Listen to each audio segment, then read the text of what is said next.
ये वचन जो मैं आपको आज देने जा रहा हूं, आज ये उसका फर्स्ट पार्ट है, जिसका नाम है परमेश्वर का अभिषेक। इसका हेडिंग होगा अनॉइंटिंग ऑफ गॉड। वो कैसे आता है, परमेश्वर का अभिषेक क्या काम करता है, परमेश्वर का अभिषेक मुझे क्यों चाहिए, परमेश्वर अपना अभिषेक क्यों देता है, मुझे वो अभिषेक कैसे संभाल के रखना है। ये सारे विषयों के ऊपर आज हम बात करेंगे। अभिषेक क्यों आता है, परमेश्वर अपना अभिषेक मुझे क्यों देना चाहता है, या परमेश्वर का अभिषेक। आज एक चर्च में एक बंदा अपनी फाइनेंशियल ब्लेसिंग के लिए आया है। किसी का डाइवोर्स होना है, वो कहता मेरा डाइवोर्स कैंसिल हो जाए। कोई कहता है मेरा एक्सीडेंट हो गया था, मुझे मेरी टांग सीधी हो जाए। कोई बोलता है मेरा बच्चा मंदबुद्धि पैदा हुआ है, जिस तरह बाकी बच्चे चल रहे हैं ये भी मेरा भी चले। आपकी प्रेयर रिक्वेस्ट अलग अलग हो सकती है। एक ही फैक्ट्री के अंदर आपका सूट भी बनता है, सलवार भी बनती है, आपकी चुन्नी भी बनती है, आपकी पैंट भी बनती है, आपकी शर्ट भी बनती है, आपका स्कार्फ भी बनता है, लेकिन शेप्स अलग अलग हैं, काम अलग अलग हैं। कोई सिर पे बांधते हैं, कोई जुराबे पाँव पे डालते हैं, लेकिन इन सब के पीछे कपड़ा एक ही है। या वो नायलॉन का हो सकता है, कॉटन का हो सकता है, हाँ, लेकिन एक ही कपड़ा है। यानी काम कपड़ा एक ही है, लेकिन उसकी शेप्स, उसके काम जो हैं वो अलग अलग हैं। अनॉइंटिंग एक ही है, लेकिन उसके काम अलग अलग हैं। जब मेरी जिंदगी में निराशा थी, जब ये आई, निराशा से मुझे बाहर निकाल दिया। जब बीमारी थी, बीमारी से बाहर निकाल दिया। जब अभिषेक चाहिए था कि मुझे मिनिस्ट्री करनी है, और मैं बातों की मिनिस्ट्री नहीं करना चाहता हूं। लोग बोलते हैं हमारी वचन की सेवकाई है, बहुत अच्छी बात है, सबसे टॉप की सेवकाई है, पर उस वचन को जिसको तुम प्रचार करते हो कि जीसस ने लंगड़े चलाए, जीसस ने मसा दिया, जीसस ने अंधों को आंखें दी, जीसस ने बहनों को सुनने की शक्ति दी, जीसस ने मुर्दों को, हॉस्पिटल से मरे हुए लोगों को उठा दिया, फिर वो हम कैसे प्रूफ करेंगे? हम जीसस का ये बोल के कि हम वचन की सेवा में हैं, प्रचार तो कर रहे हैं, लेकिन जीसस को दिखा नहीं पा रहे, जीसस को कंप्लीट डेमोन्स्ट्रेट नहीं कर पा रहे। ये परमेश्वर चाहता है कि ऐसा हो। बाइबल में जितने चेले परमेश्वर ने चुने, उनको कहा जाओ और लोगों को बताओ कि स्वर्ग का राज्य नजदीक आ गया है, इसलिए मन फिराओ। मन फिराने का मतलब है चेंज योर थिंकिंग। जो तुम सोचते हो कि सब रास्ते एक से हैं, परमेश्वर कहता अपनी सोच को बदल लो, क्योंकि हर बस दिल्ली नहीं जाती, हर ट्रेन लुधियाना नहीं जाती। जिस जगह जाना है उस जगह की स्पेशल ट्रेन में, स्पेशल बस में, या गाड़ी वाले को स्पेशल बताना पड़ेगा कि मुझे उसी जगह जाना है। सब सड़कें एक जैसी हो सकती हैं, लेकिन सब एक जगह नहीं पहुंचती। इसलिए अगर मुझे स्वर्ग में जाना है, तो परमेश्वर ने कहा स्वर्ग का एकमात्र द्वार मैं हूं, बिना मेरे, बिना जीसस क्राइस्ट के कोई भी स्वर्ग नहीं जा सकता, कोई भी पिता के पास नहीं जा सकता।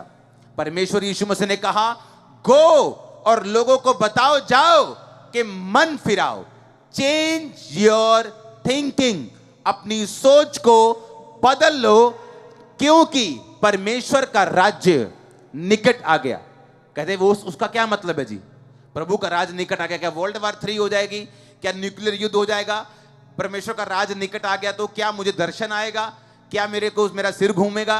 प्रभु का राज निकट आएगा, क्या मतलब है? यीशु मसीह ने कहा इसका मतलब यह है, जाओ और लंगड़ों को चलाओ, जाओ मुर्दों को जिलाओ, जाओ कोड़ियों को शुद्ध करो, जाओ बहरों को सुनने की शक्ति दो, ताकि जब तुम ये लोगों को बोलो कि परमेश्वर तुम्हें अनंत जीवन देगा, स्वर्ग का राज्य देगा, ताकि धरती पर उनके प्रॉब्लम सॉल्व हों और उन्हें ये यकीन हो सके कि जो ये प्रीचिंग हो रही है ये सबके जैसे नहीं है, ये जीवित परमेश्वर की है, जो ये कह रहा है कि अगर मैं धरती पर तुझे हील कर रहा हूं, तेरे काम कर रहा हूं, मैं तेरी पहुंच से बाहर नहीं हूं, इसका मतलब ऊपर भी जीवन है। अगर यहां वो असंभव काम कर रहा है जो कोई नहीं कर पाया, वो बेबी जो आईवीएफ नहीं कर पाया, आईयूआई नहीं कर पाया, मेडिसिन नहीं कर पाई, क्योंकि परमेश्वर ने चाहा नहीं कि वो हो, ताकि जब परमेश्वर का आत्मा छुए। हमने सुनी थी टेस्टिमनी पिछले हफ्ते, सुनी कि नहीं? 19 साल से कोई बेबी नहीं, मेडिसिन के बाद चेंज, ओके यहाँ मेडिसिन, कतर में मेडिसिन, फॉरेन में मेडिसिन, इलाज शुरू किया, बड़ा इलाज किया, दवाई चेंज की और बड़ा इलाज किया, IUI IVF सब फेल हो गया। क्या करें? चर्च के बारे में मालूम हुआ। एक दिन मन में परमेश्वर के आत्मा की सहायता से लोगों को आगे बुलाया कि बहनें आगे आ जाओ, ऑनलाइन देख रही। मैंने कहा 21 दिन फास्टिंग करनी है और ये चीजें, ये इंस्ट्रक्शन होंगी, इसे फॉलो करना है और 21 दिन बाद टेस्ट करना है। 19 साल बाद जब 21 फास्टिंग के साथ इंस्ट्रक्शन के साथ चेक किया, राइट 21 दिन बाद प्रेग्नेंट, पूरे 9 महीने के बाद बेबी बॉय, और ये गवाही देने के लिए आई थी। सुनी कि नहीं सुनी?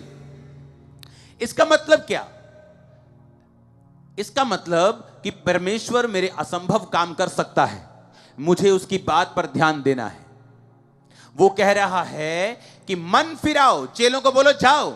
जब उसने चेले भेजे तो उसने ये नहीं कहा कि लोगों से बातें करना, उसने कहा पहले लोगों को बताना, प्रीच करना, लेकिन साथ साथ में उनकी बीमारों को चंगा करना, साथ साथ में उनके लंगड़ों को चंगा करना, साथ साथ में उनके दुखों को दूर करना, ताकि उन्हें यकीन हो सके। क्योंकि बातें हम बहुत सुनते हैं और बातें जितनी मर्जी सुन लो, बहुत अच्छी अच्छी सुन लो, लेकिन उसका कोई फर्क नहीं पड़ता। उन सब चीजों का कोई फर्क नहीं, सब अच्छी अच्छी बातें करते हैं, लेकिन धरती पर काम कोई नहीं करता। अब हमें यह बात समझनी है कि जीसस क्राइस्ट ने जब अपने चेलों को भेजा कि मेरा प्रचार करो, तो उसने कहा मैं तुम्हें साइंस एंड वंडर्स के साथ भेजूंगा, जो इस चर्च का नाम है the church of science and wonders, कि मैं तुम्हें चिन्ह और चमत्कारों के साथ भेजूंगा और लोग यकीन करेंगे कि मैं परमेश्वर हूं। यीशु मसीह ने अपने मुंह से कहा कि जब तक तुम चिन्ह और चमत्कार नहीं देख लोगे, कदापि विश्वास नहीं करोगे। हालेलुया। तो वचन की सेवकाई प्रथम स्थान पे होनी चाहिए, लेकिन हीलिंग और डिलीवरेंस भी उसके साथ फॉलो करनी चाहिए। तब आपकी सेवकाई कंप्लीट है, आपकी चर्च कंप्लीट है। अब आपको यह बात मालूम होगी कि अगर यीशु मसीह ने अपने चेलों को भेजा तो उसने सिर्फ बातों के साथ नहीं भेजा, उसने पावर के साथ भेजा, उसने अनॉइंटिंग के साथ भेजा। अब मुझे मालूम हुआ कि अगर मेरी लाइफ में अनॉइंटिंग नहीं है तो मैं परमेश्वर का काम कंप्लीट नहीं कर सकता। अब एक बंदा जो बिजनेसमैन है, क्या करता है? मसा अनॉइंटिंग आपकी लाइफ में क्या करती है? भजन संहिता 23 उसकी 5 आयत को पढ़ेंगे। आपने ये सुना कि आपको क्यों चाहिए? यीशु मसीह ने बिना मसा के किसी को नहीं भेजा। क्यों ऐसा? हम पढ़ेंगे। भजन संहिता 23 उसकी 5 आयत। तू मेरे सताने वालों के सामने मेरे लिए मेज बिछाता है, तूने मेरे सिर पर तेल मला है, मेरा कटोरा उमड़ रहा है। जब भी तेल की बात होती है, मसे की बात होती है। सब उपदेशक में प्रभु कहता है कि तेरे सिर पर तेल की घटी ना हो और तेरे वस्त्र उजले रहें। पुराने टाइम में जब भेड़ बकरे को चराने के लिए जाते थे तो भेड़ों के ऊपर एक तेल लेकर उनकी स्किन के ऊपर वो तेल लगाते थे, ताकि जो इंसेक्ट्स हैं, जो मच्छर हैं, जो मक्खियां हैं, जो काटने वाले जीव जंतु हैं, जो खटमल हैं, उनको ना लड़ें और वो बीमार ना हों। क्योंकि जब उनके शरीर पर तेल नहीं होता था, जब मौसम आता था मच्छरों का, खटमल का, तो भेड़ें बीमार हो जाती थीं, दुर्बल हो जाती थीं और मर जाती थीं। और जो चरवाहे थे वो भेड़ों के ऊपर तेल लगाते थे ताकि जो भेड़ें हैं वो स्वस्थ रहें। जिन विश्वासियों के ऊपर तेल नहीं है, जिन विश्वासियों के ऊपर मसा नहीं है, जिन विश्वासियों के ऊपर अभिषेक नहीं है, आप हमेशा नोटिस करना उनके परिवारों में, उनकी जिंदगियों में हमेशा किसी ना किसी शैतान के अटैक के नीचे वो रहते हैं। या उनका परिवार, परिवार नहीं तो शरीर, शरीर नहीं तो फाइनेंस, फाइनेंस नहीं तो बच्चे, बच्चे नहीं तो कुछ ना कुछ प्रॉब्लम, मेजर प्रॉब्लम उनको रहती है। क्योंकि बाइबल कहती है जहां पर तेल की कमी होगी, अगर आपके रसोई में जो आप रसोई का बर्नल होता है, जब वो गर्म होता है, जल रहा होता है, कोई मक्खी उस पर आके नहीं बैठ सकती। लेकिन जब वो ठंडा हो जाता है तो मक्खियां उस पर आकर बैठ सकती है और उसको गंदा कर सकती हैं। अगर आपकी स्पिरिचुअल लाइफ गर्म है, अगर आपकी आत्मिक जिंदगी गर्म है, आपकी लाइफ में मसा है, तो शैतान आपकी लाइफ के ऊपर काम नहीं कर पाता। वो दूर से आपको तंग करने की कोशिश कर सकता है, अटैक करने की कोशिश कर सकता है, लेकिन आपकी लाइफ में बैठकर मन बनाकर बैठकर वो काम नहीं कर पाता, क्योंकि गर्म जगह के ऊपर शैतान कभी भी बैठ नहीं सकता। आमीन। अब यहां पे परमेश्वर का वचन कहता है कि तूने मेरे सिर पर तेल मला है। ये दाऊद कह रहा है। तेल का मतलब है मसा। दाऊद को 3 बार मसा किया गया। पहली बार जब वो 15-16 साल का था, शमूएल नबी आया, उसके बड़े भाई को बोला, उसके जब बाप को बोला कि तेरे एक बेटे को मसा करना है, उसने कहा ठीक है। बड़ा बेटा आया, रिजेक्ट। बड़ा छोटा आया, रिजेक्ट। सातों आए, रिजेक्ट। प्रभु कहता मैंने नहीं चुना, मैं इनको परख कर खोटा पाया, ये मेरे सामने पापी हैं। कोई व्यभिचार में है, कोई चोरी करता है, कोई लड़ाई करता है। परमेश्वर ने कहा मैं इनको अच्छा नहीं समझता हूं। दाऊद आया, परमेश्वर ने कहा यही है। बाइबल कहती है जब दाऊद पे पहला अभिषेक आया, उसके सिर पर जब शमूएल ने तेल डाला तो पहला मसा उसके जीवन में आया। आपकी लाइफ में पहला मसा आता है जब आप विश्वासी बन जाते हैं। वो पहला मसा किस लिए होता है? आपको मसा करता है पाप को मना करने के लिए। आप पाप को मना करते हैं, नहीं मुझे ये नहीं करना, अब मुझे ब्लू फिल्म नहीं देखनी, अब मुझे गंदे काम नहीं करने, अब मुझे शराब नहीं पीनी। क्योंकि जो मसा आपके ऊपर आया है, आप नहीं चाहते कि वो मसा करप्ट हो जाए, वो मसा गंदा हो जाए। मसे को ओरिजिनल भाषा में क्या कहते हैं, फोटो में देखेंगे। मसा शब्द को, इसका मतलब है मसा शब्द का करिश्मा। बोलो करिश्मा, फिर से बोलो करिश्मा। आपको मालूम करिश्मा का मतलब क्या? करिश्मा का मतलब है एक स्पेशल इंडाउमेंट, एक अनॉइंटिंग, एक अंक्शन, एक ऐसी सामर्थ्य जो चमत्कार कर सके। और यह शब्द निकला है क्रियो से। इसके अगला शब्द पढ़ेंगे, क्रियो। इसका मतलब है टू स्मीयर और रब विद ऑयल। मसे का मतलब है तेल के साथ आपको रगड़ देना, यानी किसी की बॉडी पर तेल रगड़ना। अगर आपकी बॉडी, एक बच्चे के ऊपर हम तेल रगड़ दें, उसकी बॉडी के ऊपर, हम बोलते हैं मालिश करेंगे तो उसकी बॉडी स्ट्रांग रहेगी। अगर वो तेल से जो लिपटी बॉडी है, अगर वो मिट्टी में चला जाए, वो तेल खराब हो जाएगा कि नहीं हो जाएगा? बोलो हां कि ना, होगा कि नहीं होगा? अनॉइंटिंग, परमेश्वर कहता है टू रब विद ऑयल। ये रब विद, ये इस तरह काम करती है जिस तरह आपने अपने शरीर पर एक तेल मला, एक क्रीम मली। फिर आप, अगर आपने, बहनें जानती है, अगर वो फाउंडेशन लगा रही हैं या क्रीम लगा रही हैं, फिर वो मिट्टी से बचती हैं। बचती कि नहीं बचती? फिर आप लेबर करने तो नहीं जाती, क्योंकि आपने चेहरे पे वो क्रीम लगाई। परमेश्वर कहता है वो रब विद ऑयल। तेल, मसे का मतलब है एक व्यक्ति को ऑयल से रगड़ना। अगर आप परफ्यूम की दुकान पे काम करें तो आप चाहे सारा दिन परफ्यूम वहां पे ना लगाएं, आप लोगों को दिखा रहे, बहन जी यहां देखो जी, पाजी यहां देखो जी, लेकिन जब आप शाम को परफ्यूम की दुकान से निकलेंगे, आप खुद भी परफ्यूम से आपकी स्मेल आ रही होगी आपकी बॉडी से। उसी तरह से जब एक व्यक्ति आत्मिक संगति में आ जाता है, जब एक व्यक्ति आत्मिक चर्च में आ जाता है, जब एक व्यक्ति अनॉइंटेड लोगों की संगति में आ जाता है, वो चाहे खुद अनॉइंटिंग उसके पास ना हो, पर उस अनॉइंटिंग वाले माहौल में रहने के कारण वो मसा उसकी जिंदगी पर भी आना शुरू होता है और मसा काम करना शुरू होता है। अब चाहे वो बंदा परफ्यूम की दुकान में काम करने वाला परफ्यूम ना लगाए सारा दिन, पर उसने इतनी बार परफ्यूम लोगों पे लगाया है कि वो उसकी बॉडी पर भी आ चुका है, उसके स्वेटर पे, उसकी पैंट पे भी आ चुका है, उसकी स्किन पे भी लग चुका है। और जब वो बाहर निकलेगा उसकी बॉडी से स्मेल आ रही होगी और लोग पूछेंगे कौन सा परफ्यूम लगाया, बोलेगा नहीं लगाया।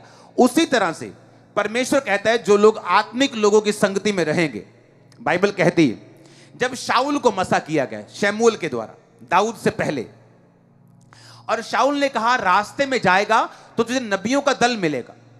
और बाइबल कहती है जब वो गया तो उसे एक दल मिला, और जैसे ही वो उस दल में घुसा, उस संगति में घुसा, वो भी नबूवत करने लगा। तो क्या कहावत चली, क्या शाऊल भी नबियों का है? ये कहावत इसलिए चली क्योंकि शाऊल जो था वो परमेश्वर का जन उस तरह से नहीं चुना गया था, वो मेरी तरह नहीं चुना, वो राजा होने के लिए चुना गया था, उसकी कॉलिंग अलग थी। पर बाइबल कहती उस संगति में रहने के कारण वो भी वही कर पाया जो सामर्थी लोग कर रहे थे। आप आने वाले समय में देखोगे जो मसा आप ग्रहण कर रहे हो, आपके परिवार में, आपके आसपास लोग जब बीमार होंगे, आप ले हैंड करोगे वो लोग चंगे हो जाएंगे।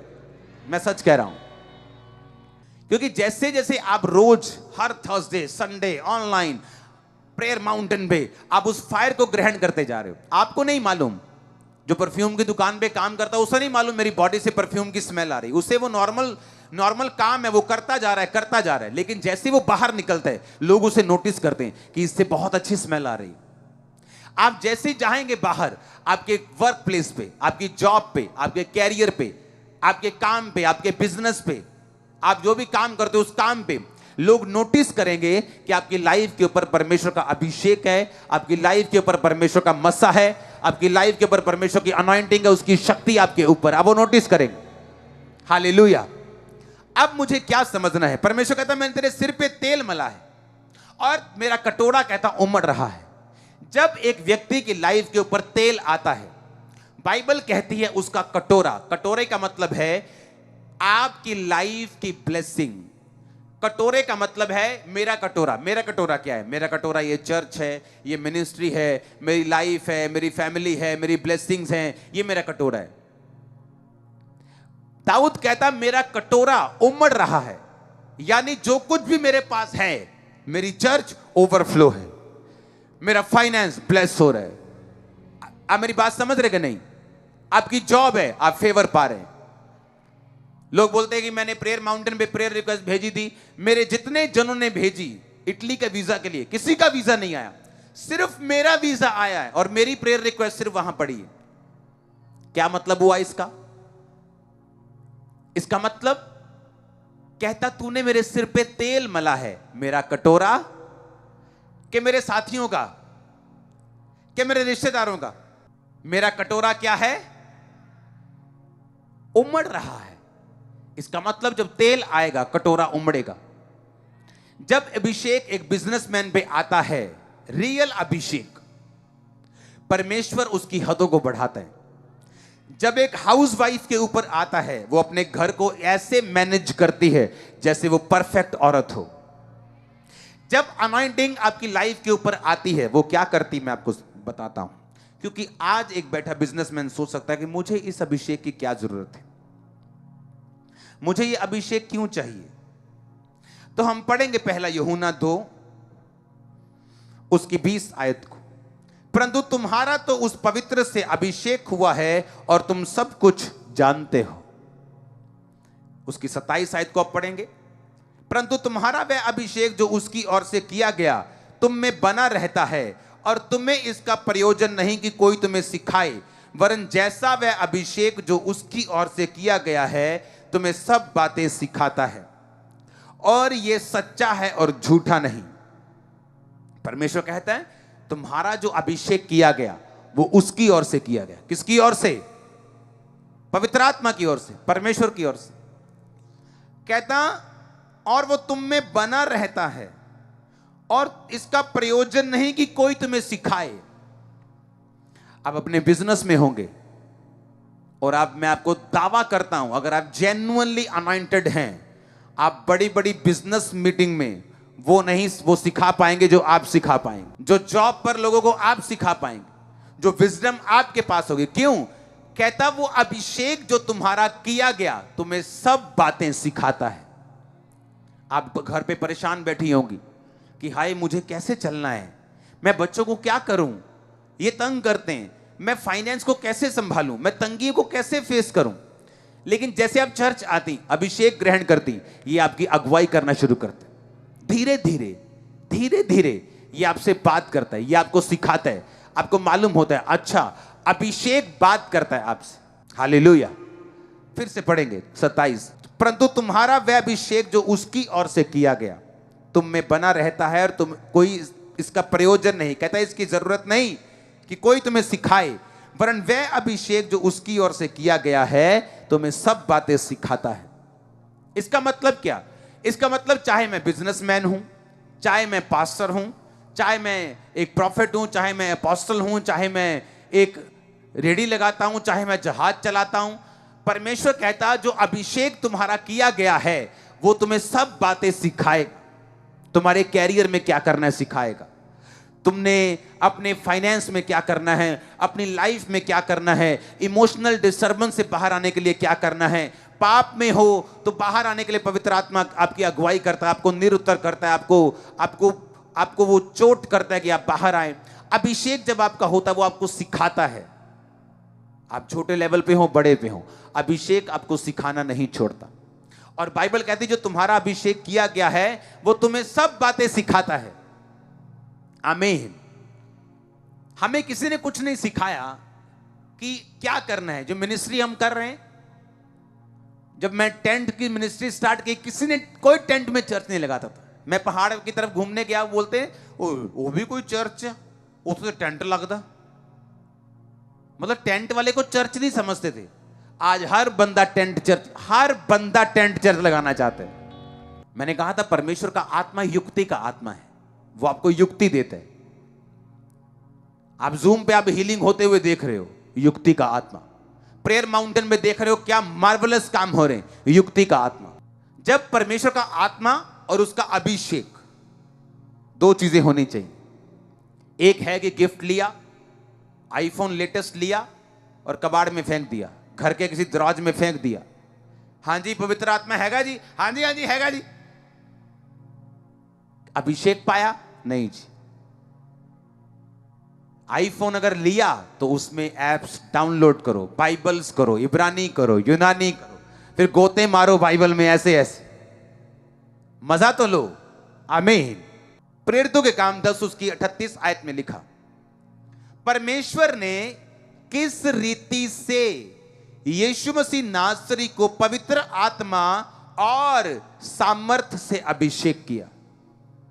वह भलाई करता, सबको जो शैतान के सताए हुए थे अच्छा करता फिरा, क्योंकि परमेश्वर उसके साथ था। उसने भलाई की, शैतान के सताए हुओं को चंगा किया, क्योंकि उसमें पवित्र आत्मा था और सामर्थ था। सिर्फ पवित्र आत्मा नहीं, सामर्थ। कि एक है कि घर में समर्सिबल लगा हुआ है, पर अभी भी बाल्टी भर के बाहर 2 किलोमीटर निकल के नलका गेड़ के जब तक बाजू थके ना, मजा ही नहीं आता पानी पी के। आदत पड़ी हुई तो क्या करें, घर में समर्सिबल लगा क्या करेगा, बटन चलाना है, पानी नीचे से आ जाना है फ्रेश। लेकिन हमें आदत है संघर्ष करने कि चर्च में जा रहे हैं, पवित्र आत्मा पाया लेकिन अभिषेक में नहीं बढ़े। और परमेश्वर का वचन कहता है कि उसने यीशु मसीह को पवित्र आत्मा और पढ़ेंगे और सामर्थ से अभिषेक किया। पवित्र आत्मा से, और बोलो ऊंची आवाज में, और सामर्थ से, दोनों चीजों से उसका अभिषेक किया। और वो भलाई करता रहा, चंगा करता फिरा, लोगों को जो शैतान से सताए से उनको आजाद करता फिरा, क्योंकि उसमें पवित्र आत्मा भी था और उसमें अभिषेक भी था। दाऊद कहता जब मेरे सिर पे तेल आया तो मेरा कटोरा उमड़ा। मैं जिस मर्जी फील्ड में हूं, क्योंकि मेरा कटोरा अलग है, हाउस वाइफ का कटोरा अलग है, एक यूथ का कटोरा अलग है, आपकी बुलाहट अलग है। आपकी बिजनेस की बुलाहट है, किसी की पास्टर की है, किसी की हाउस वाइफ की है, किसी की जॉब की है, किसी के काम की है, किसी की सेवा की है, किसी की असिस्टेंट बनने की। हर बंदे की बुलाहट अलग है। अगर वो उस बुलाहट में बना रहे, जितनी आशीष एक पास्टर की है, अगर वो वॉलंटियर उस पास्टर के साथ वफादार हो, वो आशीष उसकी लाइफ में भी आएगी। मालूम कि नहीं? Same blessing. उसको अपने सोचने की जरूरत नहीं, मैं यहां होता तो शायद ज्यादा ब्लेस होता, अगर वो लगा रहे अपने काम में। यीशु मसीह ने कहा 5 के साथ जो 5 को मैं कहा, जा स्वामी के आनंद में सहभागी हो, मैं तुझे बहुत वस्तुओं का अधिकारी बनाऊंगा। जिसने 2 के साथ 2 कमाए, उसको भी सेम ब्लेसिंग बोली, जा स्वामी के आनंद में सहभागी हो, मैं तुझे बहुत वस्तुओं का अधिकारी बनाऊंगा। ये नहीं कहा ओके मैं तुझे कुछ, जैसे आशीष 5 वाले को वैसी आशीष 2 वाले को। हालेलुया। अब मुझे यह समझ आया कि परमेश्वर को पिता परमेश्वर ने यीशु मसीह को पवित्र आत्मा और सामर्थ दोनों से अभिषेक किया। इसका मतलब क्या? इसका मतलब मेरी जिंदगी में जब अनॉइंटिंग होगी, पवित्र आत्मा होगी, जो मैंने सुना, who is Holi spirit, part 1, part 2, part 3, part 4, और अब अभिषेक होगा तो क्या होगा हम पढ़ेंगे। फिर क्या होगा? कटोरा उमड़ेगा, हां या ना? दाऊद कहता मेरे सिर पर तेल मला है और मेरा कटोरा उमड़ रहा है, मेरा कटोरा ओवरफ्लो हो रहा है। अब होगा क्या? अब होगा क्या? मुझे यह पढ़ना होगा कि जब अभिषेक मुझ पे आएगा तो क्या होगा? मेरा कटोरा उमड़ेगा। यशायाह 10 उसकी 27 आयत, उस समय ऐसा होगा कि उनका बोझ उनके कंधे पर से और उसका जुआ उनके गर्दन पर से उठा लिया जाएगा और अभिषेक के कारण जुआ तोड़ दिया जाएगा। एक कोई चीज वस्तु दे मेरे को, कोई भी बाइबल के अलावा। ढोलकी लेके आओ, और ढोलकी लेके आओ यार। अब ये जुआ है, ओके। अगर मैं इसके सिर पे रख दूं, और ये बहुत भारी है, पकड़ के रखना सिर के ऊपर, ओके। क्या ये ऐसे घूम सकता है जैसे मैं घूम रहा हूं? वाह क्या मौसम है। नहीं, क्योंकि इसके सिर पे क्या है। जब एक औरत पट्टे लेने जाती है, आप उसको ध्यान से देखना, सिर पे जब पट्टे होते हैं तो वो ऐसे चलती कि नहीं। अगर कोई आवाज मारेगा, अब भैन जी आइयो, हाँ हाँ मैं आनी है, ऐसे ही होता है ना। हाँ और किदा, हाँ बस ठीक है। बंदा उधर खड़ा है, हाँ हाँ आनी है मैं। क्यों? सिर पे क्या है और कंधे पे क्या है? परमेश्वर कहता, फिर से पढ़ेगा यशायाह 10 उसकी 27 आयत को। उसने कहा उस समय ऐसा होगा कि उनका बोझ उनके कंधे पर से और जुआ उनके गर्दन पर से उठा लिया जाएगा और अभिषेक के कारण वो जुआ तोड़ दिया जाएगा। अब वो जुआ क्या है? मेरा जुआ डिप्रेशन था, दुष्टात्मा थी, बीमारी थी, निराशा थी, हीन भावना थी। ये मेरा जुआ था और इतना भारी था कि मैं आपको प्रभु की हुजूर में बता रहा हूं कि मेरे को विश्वास नहीं था कि यीशु मसीह सबसे मुझे आजाद कर सकते हैं। मुझे नहीं था, पर मैं प्रभु से प्यार करने लगा था और आगे बढ़ने लगा था। मुझे मालूम था कि एक ना एक दिन काम हो जाएगा, चलते हैं आगे, देखते हैं क्या होता है, पीछे नहीं मुड़ना बस। अब कहता अभिषेक के कारण जो तुम्हारे सिर के ऊपर जुआ है और तुम इधर उधर नहीं देख सकते। कि बोलता आओ घूमने चलते हैं, नहीं जा सकते, तंगी है, मोबाइल टूटा हुआ है, क्या है, तंगी है। आनंदित नहीं रह सकते। क्यों? दुष्ट आत्मा हर वक्त दिमाग से बातें करता रहता है, हर वक्त नेगेटिविटी चलता रहता है, जुआ है। उसने कहा जब अभिषेक तुम पे आएगा, जुआ मैं उठा लूंगा। जब ये बात मेरे को समझ आई थी कि अभिषेक में अगर मैं नहीं बढ़ूंगा तो सब कुछ गड़बड़ है। जब मैं मीटिंग्स में जाता था तो, और सब मीटिंग्स में मैं नहीं जाता था, जैसे शारीरिक व्यभिचार है ऐसे आत्मिक व्यभिचार भी है।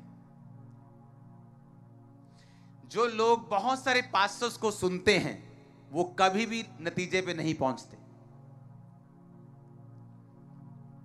आप इमेजिन करो, बहुत सारे ऐसे अनॉइंटेड पास्टर हैं इस दुनिया में अभी भी, मैं सबको नहीं सुनता हूं।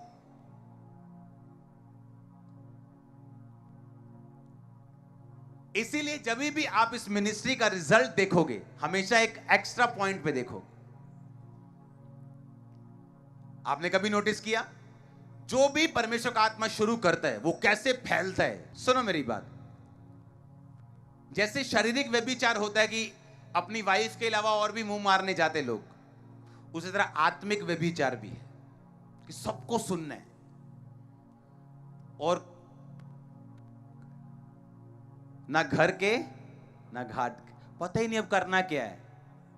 किसी का ए सुन लिया, किसी का बी, किसी का सी, और खुद ब्लैंक है, कुछ नहीं मालूम।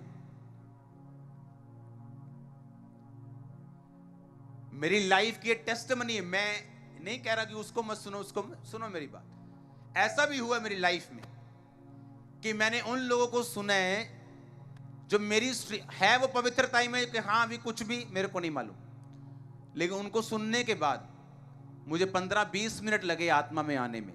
जब पुलपट में मैं आया, मेरे ऐसे एक्सपीरियंस भी रहे लाइफ। 15-20 मिनट लग गए मेरे को आत्मा में आने के लिए, रियलिटी में आने के लिए, और मैंने तब फैसला किया कि मैं सबको नहीं सुनूंगा। इसलिए आप देखते हैं कि जब आप पवित्र आत्मा के चलाए चलते हैं,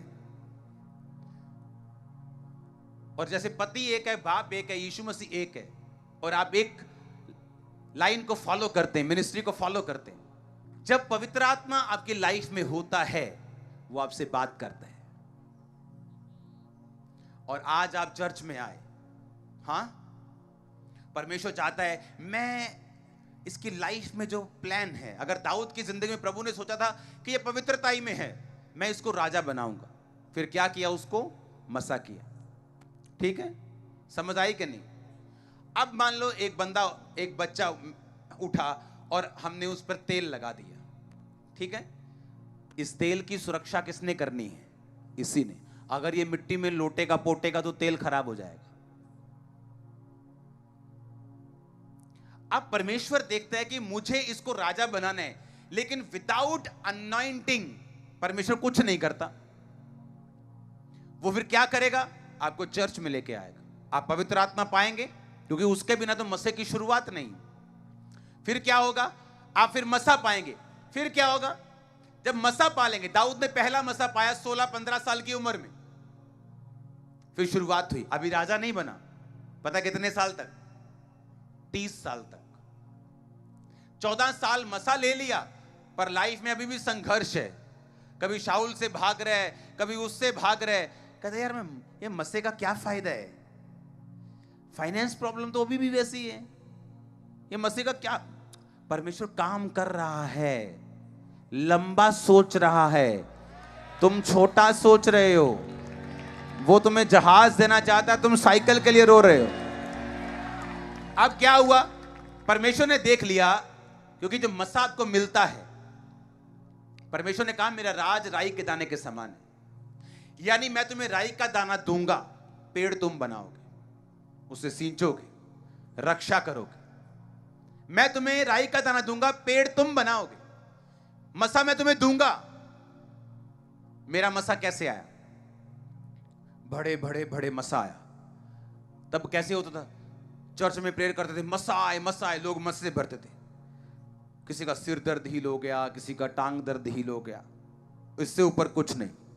उस मसे में वफादारी, फेथफुलनेस, प्रार्थना नहीं, डिस्करेज नहीं होना अगर रिजल्ट नहीं आया, बढ़ते रहना, आगे जाना, और आगे और आगे, काम होने शुरू, आगे और आगे। आपके सामने ही अभी क्या हो रहा है, और सोचो आगे क्या होगा, उससे आगे क्या होगा। मेरी ये विश है प्रभु के सामने कि मुर्दों की प्रेयर लाइन होनी चाहिए। ये मेरी प्रेयर है। कब पहुंचूंगा ये?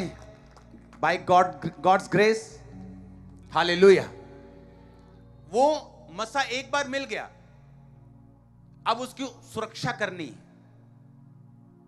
ब्लू फिल्म मिट्टी है, मसे पे आ गई, खराब कर देगी। शैतान क्यों चाहता है कि आप ब्लू फिल्म देखें? वो क्यों चाहता है आप शराब पिएं? वो क्यों चाहता है आप गलत रिलेशनशिप में जाएं? वो क्यों चाहता है आप लंगर प्रसाद में जाएं? क्या? क्योंकि जो मसा आया है, शैतान चाहता है उसे करप्ट कर दिया जाए, इमीडिएटली करप्ट किया जाए। आपको जिंदगी में किसी लड़की ने देखा तक ना हो, आज मसा लेके जा रहे बाहर, सीधा प्रपोज, आप वाह इधर मसेदा कमाल लगता। ये मसे का कमाल नहीं है, ये शैतान का कमाल है। उसने देख ले, पता है शैतान क्यों मसे के पीछे? आज भी शैतान के पास मसा है, आज भी। प्रभु ने उससे मसा नहीं छीना। जो पास्टर व्यभिचार करते हैं, रेप्स करते हैं, चोरियां करते हैं, उनसे भी प्रभु ने मसा वापस नहीं लिया, क्योंकि परमेश्वर की ये आदत है कि एक बार जो वो चीज दे दे वो वापस नहीं लेता। इसलिए एंड समय में लोग बोलेंगे हमने दुष्ट आत्मा निकाली, प्रभु कहेगा मैं जानता नहीं कौन हो तुम। आप मेरी बात समझ रहे कि नहीं? इसलिए मसा होली स्पिरिट के साथ अच्छा होगा, ये ना हो होली स्पिरिट निकल जाए और मसा रह जाए अकेला। आमीन। और जब पवित्र आत्मा नहीं होता फिर कॉपीज करनी पड़ती, कॉपी पे कॉपी मारी जाओ, पवित्र आत्मा वाले बंदे को फॉलो करी जाओ, कहीं तो पहुंचेंगे ही। जब पवित्र आत्मा आपकी लाइफ में होता है, आप क्यों चाहते हैं एक गाना बजाओ शैतान का, देखो कॉन्सर्ट, भीड़ देखो कितनी आएगी, आपका भी लुक रहेगा नाचने के लिए। क्यों पता है? वो मसा है, वो अनॉइंटिंग है, वो रियल अनॉइंटिंग है, वो असली मसा है वो, लेकिन डेवल का है। आप मेरी बात समझ रहे कि नहीं? आप जब ऐसी जगहों पे जाएंगे आपको जोश आएगा कि आप नाचें, फिर वो क्या है? वो अनॉइंटिंग है, वो मस्सा है, लेकिन शैतान का। प्रभु ने छीना नहीं है उससे, प्रभु ने अपनी प्रेजेंस से उसे दूर किया, अपनी आत्मा से दूर किया, लेकिन मस्से से दूर नहीं किया शैतान को। उसके पास आज भी इन्फ्लुएंस पावर है, वो लोगों को कन्विंस कर सकता है। अब शैतान जानता है मस्सा क्या कर सकता है, उसे पूरा पता है, और इसीलिए जब आपके ऊपर मस्सा आता है वो अपना एड़ी चोटी का जोर लगाता है कि आपसे छीनना कैसे छीनना है आपसे। और अगर आपको ये बातों की समझ होगी, आप इसे सुरक्षित रखेंगे और ये सोच के रखेंगे कि दाऊद 16 साल की उम्र में राजा होने के लिए मस्सा हुआ, राजा नहीं बना। राजा 30 साल की उम्र में अभी भी 12 हिस्सों में से एक हिस्से का बना, 37.5 साल बाद कंप्लीट बना। क्यों? ग्रो और ग्रो। जब प्रभु ने देख लिया कि अब ये एक हिस्से का राजा बन सकता है, इसने मस्से को संभाल के रखा है, प्रभु ने बनाया। प्रभु ने देख लिया इसने मस्से को संभाल के रखा है, गवाया नहीं, पाप नहीं किया, गलत काम नहीं किया, प्रभु ने बढ़ाया। आज मस्सा आएगा, रिजल्ट आएगा। साल लग सकते हैं, महीने लग सकते हैं, लेकिन जो रिजल्ट होगा वो कॉमन नहीं होगा, वो कॉमन नहीं होगा। इसलिए प्रभु ने कहा मुझे ये शुरुआत करनी है। ये प्रीचिंग मैं अपनी मर्जी से नहीं कर रहा हूं, मेरा टॉपिक और कुछ था। ये टॉपिक प्रभु ने दिया है कि इस टॉपिक पे बोलना है, मेरा टॉपिक नहीं था। आज मेरा टॉपिक कुछ और था, लेकिन हु इज होली स्पिरिट, आपने समझा होली स्पिरिट क्यों आता है, कैसे आता है, क्या कम उस रीजन है आने का। जब पवित्र आत्मा आता है तो मस्सा बाद में आता है। आपको मेक श्योर करना है, क्योंकि जब अभिषेक आया तो बंधन, जुआ टूटेगा, नाश होगा। वो जुआ आपका फाइनेंस का हो सकता है, डिप्रेशन का हो सकता है, आपकी फैमिली में प्रॉब्लम्स हो सकती हैं। वो जुआ किसी भी चीज का हो सकता है जो आपको ऊपर नहीं देखने दे रहा, आपको एंजॉय नहीं करने दे रहा, आपको रिलैक्स नहीं होने दे रहा, वो किसी भी चीज का हो सकता है। लेकिन जब अभिषेक आएगा तो बंधन तोड़ेगा। सुनो, जो भी प्रीचिंग हो रही है होली स्पिरिट की, अनॉइंटिंग की, उसे बार बार सुनो, मेडिटेट करो। हो सकता तो 1 साल लगातार सुनो इसे लगातार। हर बार परमेश्वर आपसे बात करेगा, आपको समझ आएगा मुझे अगर कोई ग्रेस मेरी लाइफ में नहीं है तो क्यों नहीं है, मुझे बढ़ना है, ग्रो करना है। और अगर दाऊद ने 12 देशों का राजा, 12 गोत्रों का नहीं बना अभी 30 साल में, तो वेट था अभी 37.5 साल में पूरा बना, क्योंकि अब वो तैयार था। हालेलुया। तो ये बात आपको समझनी है। विदाउट अनॉइंटिंग शैतान आपकी कोई परवाह नहीं करता। अनॉइंटिंग वाले लोगों से वो लड़ता है क्योंकि उसको उसकी वैल्यू मालूम है, क्योंकि अभी भी शैतान के पास अनॉइंटिंग है। इसीलिए जब वो सॉन्ग लगता है नाचने का दिल करता है, क्योंकि उसमें मस्सा है। हाँ, जब चर्च में आते हैं अनॉइंटिंग के नीचे जोश आता है कि नहीं? ताली जैसे मेरा मन करता है, जब मैं ऐसे बैठता तो मैं जोर जोर से ऐसे ताली बजा के वर्शिप करता था, क्योंकि वो अनॉइंटिंग होती थी तो मुझे कुछ ना कुछ करना होता था। मेरी बॉडी ऐसे, मुझे महसूस होता कि पावर मुझे टच कर रही। ये मस्सा है, और दोनों मस्सा असली हैं, एक शैतान का है और एक परमेश्वर का है। एक आपको डिस्ट्रॉय करेगा, आपको विनाश के रास्ते पे लेके जाएगा, और एक आपको अनंत जीवन की ओर लेके जाएगा। एक शर्मिंदगी की ओर और एक घमंड की ओर, परमेश्वर के कामों के ऊपर, उसके वचन के ऊपर, एक प्राउड लाइफ की ओर लेके जाएगा। ये आपका चुनाव है, आपने किस तरफ जाना है। हालेलुया।